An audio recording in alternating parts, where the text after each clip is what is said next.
Dan saat ini saya sudah terhubung dengan Brigjen Pol Aan Suhanan, Dirgakum Korlantas Polri, yang saat ini berada di Command Center Patroli Jalan Raya Korlantas Polri Tol Jakarta Cikampek untuk mengetahui situasi arus mudik terkini. Ya, selamat siang Brigjen Pol Aan Suhanan. Siang, Ya, Mbak Widya. ya, Pak Aan, seperti apa gambaran situasi di Tol Cikampek sejak malam hingga siang hari ini? Nah, baik, jadi semalam kita juga eh, melihat ya langsung arus lalu lintas bersama Pak Kapolri. Ya, memang dari sejak semalam pukul 10 atau 22.30 itu arus lalu lintas yang masuk ke Jakarta Cikampek ini ada peningkatan, ya, bergerak terus, naik, ya. Kemudian menjelang pagi, ini jam 12 sampai jam 02 sampai sekarang, ini angkanya terus meningkat, ya. Terus meningkat kalau kita lihat angka di H-3 ya kemarin, tanggal 19, itu angkanya cukup signifikan yang diprediksi, ya, pada tanggal 19 ini 135.000, ya. Ini prediksi, ya. 135 sampai 138.000 yang meninggalkan Jakarta. Ini semalam sampai tadi pagi itu ada 165.000, ya. 165.000, ya. Ini artinya eh, jauh di atas prediksi yang kita perkirakan. Kemungkinan, ya, kemungkinan tadi malam itu menjadi puncak arus mudik pada tahun 2023. Ya. Karena kalau tadi yang Pak Kapolri sampaikan, itu kemarin masih 50% lebih, ya, yang belum mudik atau belum meninggalkan Jakarta, tapi pagi ini angkanya tinggal 20 sekian persen, ya. Tinggal sekian 20 sekian persen, tinggal 211 kurangi 111, ya. Maaf. 111 kendaraan yang belum bergerak ke luar Jakarta. Ya.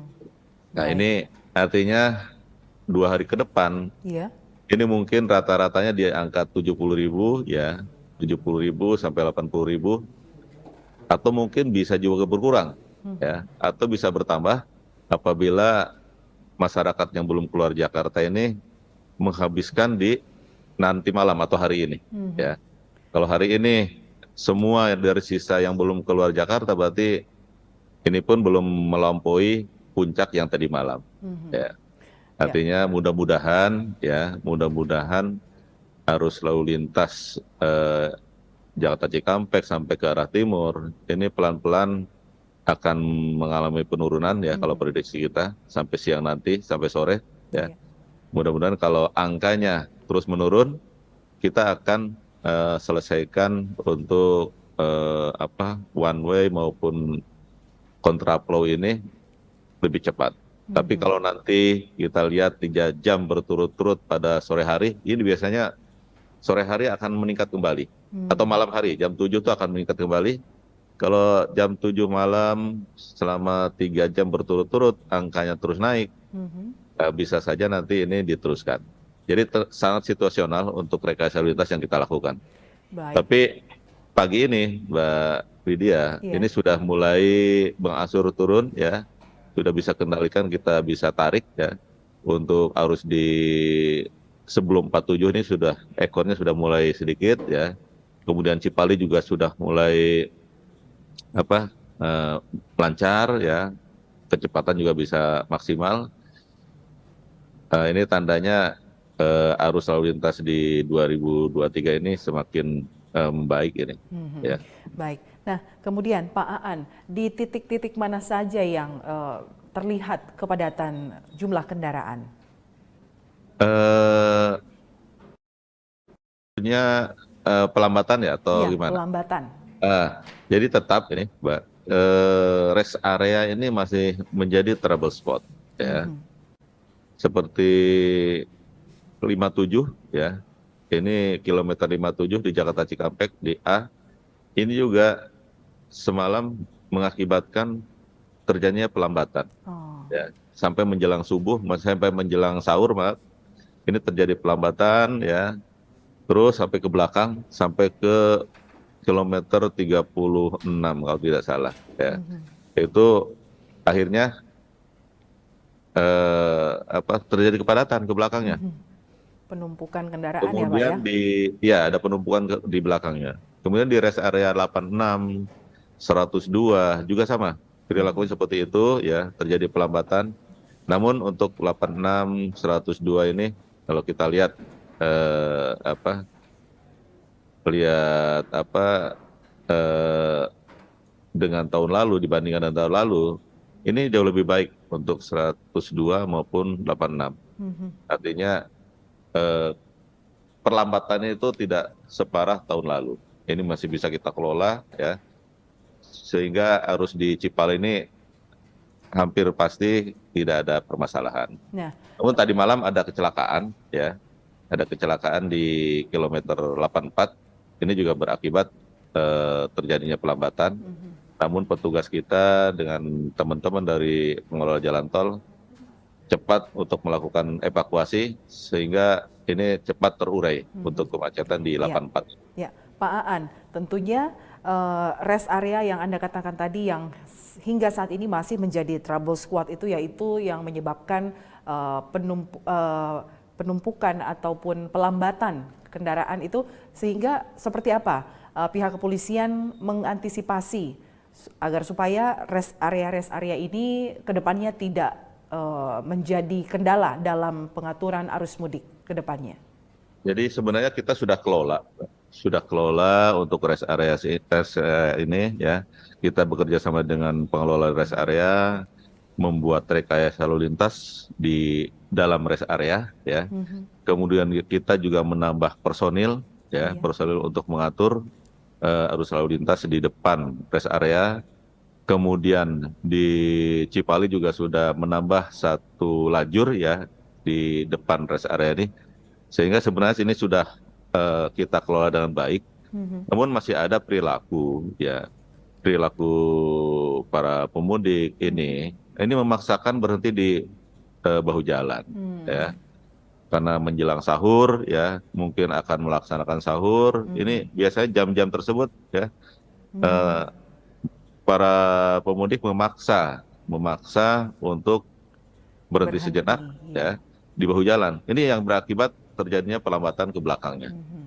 Ini anggota kita, petugas kita terus ya, tim urai kita terus mengingatkan pada masyarakat untuk maju, untuk bergerak.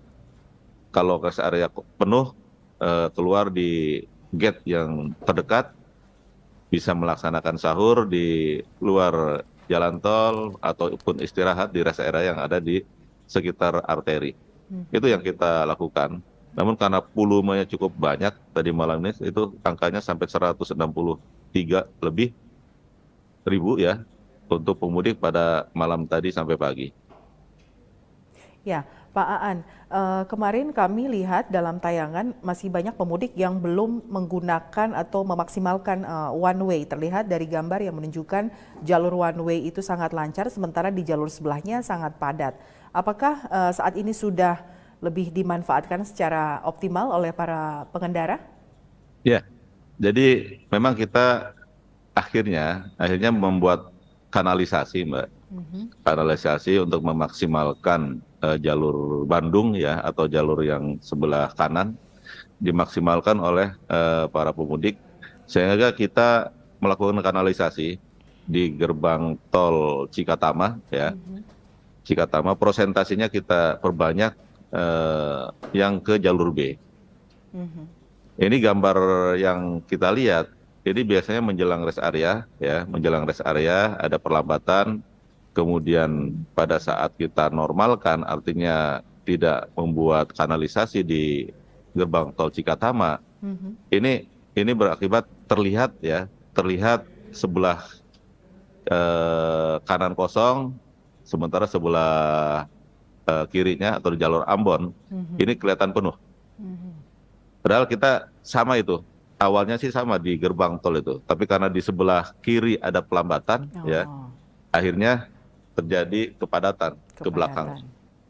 Tapi untuk mengurai itu tadi kita melakukan kanalisasi di gerbang tol Cikatama di 70, ya, kilometer 70. Persentase gerbangnya lebih banyak yang ke jalur B atau jalur yang sebelah kanan, gitu, Pak. Baik. Nah, kemudian apa imbauan Anda kepada para pemudik dan juga terlebih kepada para pengemudi ya di jalan agar dapat menciptakan perjalanan mudik yang lancar tidak hanya bagi dirinya sendiri tapi juga kepada orang lain? Betul, ini toleransi diperlukan pada saat mudik, maupun balik nanti, ya, eh, untuk sama-sama menggunakan jalan raya maupun jalan tol ini dengan para pemudik yang lainnya. Kita harus punya empati, toleransi, ya. Iya. Salah satunya tadi jangan berhenti di bahu jalan, ya.